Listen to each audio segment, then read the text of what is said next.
जिस टाइम से मैं छोटा था काफ़ी ज़्यादा, उस टाइम से मेरी एक ही इच्छा रही है कि मैं मतलब कि जो पानी होता है ना, पानी भरा होता है कहीं पर रेतीली जगह पर, तो वहाँ पर मैं जाके एक अच्छा सा कुआं बनाऊँ और छोटा सा, और उसके अंदर पानी भर दूँ पूरा।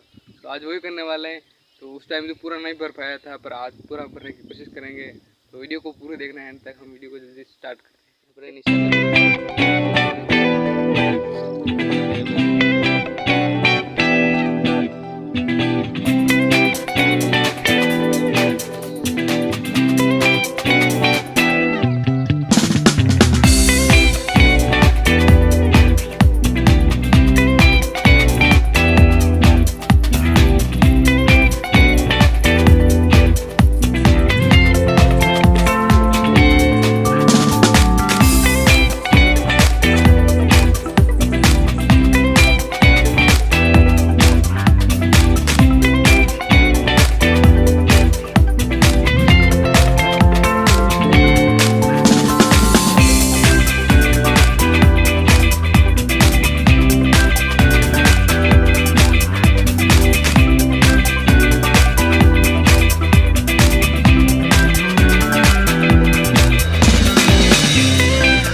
तो गाइस यार, आशा है कि हमने कुआं आपने देख लिया होगा। तो आज का वीडियो अगर थोड़ा सा भी अच्छा लगा, वीडियो को लाइक करके उनको सब्सक्राइब कर देना। हम मिलते हैं नेक्स्ट वीडियो मजेदार टॉपिक के साथ। के लिए जय श्री राम, बाय।